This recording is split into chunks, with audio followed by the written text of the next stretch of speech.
Okay, our next topic is differential equations. So we're going to extend the work that you've done on maths on first order differential equations and then move into second order ones as well, where you have a second derivative in your equation. To start with today, I just thought we'd do a bit of revision. So we've got a nice easy start. So I'll run through really what we've done in maths, and then I'd like you to do a few of those just as a warm-up, and then we'll look at reversing the product rule and solving equations. So firstly, nice easy start. If dy dx is 2x, as long as you've just got x's on this right hand side, then you can just integrate as normal.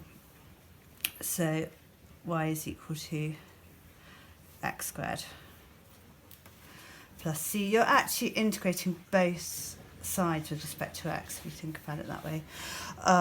And you get a family of curves here depending on c. So if c is 0, you've just got y equals x squared. If c equals 2, that will move the whole thing up. Something like that. Sorry about my not so amazing sketches. And if c is, for instance, -4, then you're going to be doing something like that. They should all be the same shape. But the key thing is for every x value, the gradient on all of those is exactly the same. And then a single point on one of those curves fixes c. Right, so that's kind of first year stuff in maths. Second year, we've gone on to look at separating the variables. So if you have a y on the right hand side, you need to move it over to the left hand side first by multiplying or dividing, really. Otherwise you're going to have to start thinking about implicit integration, and it's easier not to go there.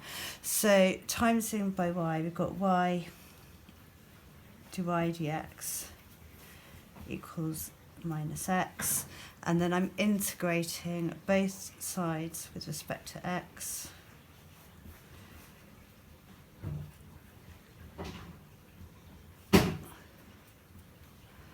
Which takes me to there. You wouldn't normally really write this bit in here because these dx's essentially cancel off with each other. And so integrating both sides, we get y squared over 2 equals -x squared over 2. And then we have a generic plus c from both of those. Times them through by 2, x squared plus y squared is equal to 2c. This has got to be positive because these are both positive. So I can actually write that as x squared plus y squared equals r squared. And then you can put in brackets r squared equals 2c.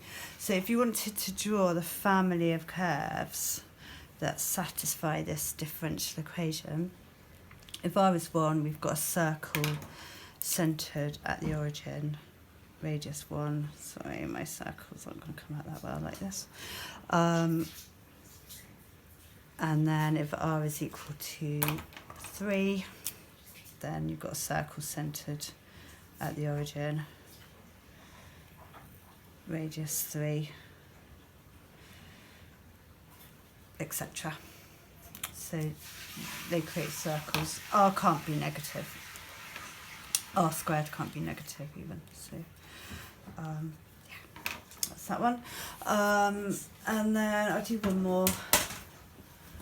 And then I want you to just have a go few of these. Just should be fine because we've done them in maths, but I think it'd just be good to have a sort of warm up on that. So dividing by y, 1 over y dy dx is equal to -1 over x. Integrating both sides with respect to x. You don't need to write this dx bit in if you don't want to, but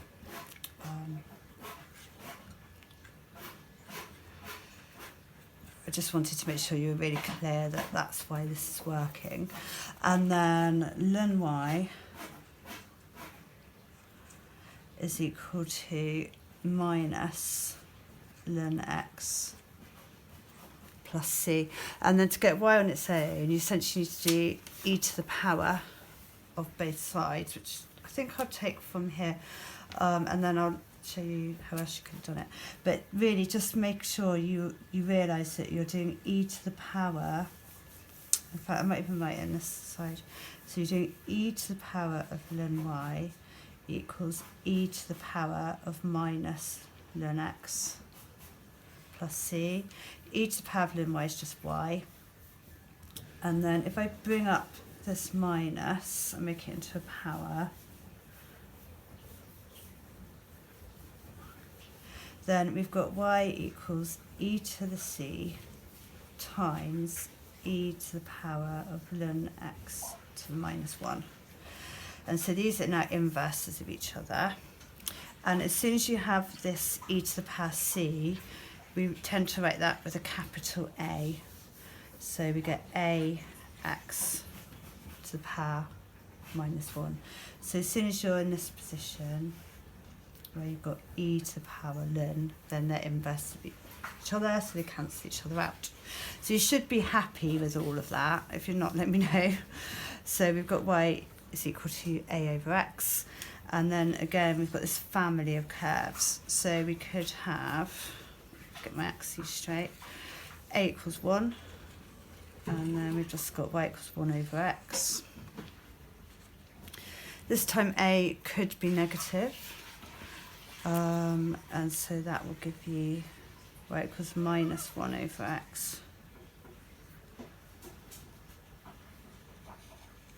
which gives you that reflection in the y-axis. And then a could be sort of any other number of your choice apart from 0, because that's going to be a bit boring. The other way you could have done this, that might have been a bit nicer, is you could have just added the ln x. So ln x plus ln y equals c. Then combined logarithms. So combining logarithms is a really good thing to do as well. And then you can do e to the power of both sides.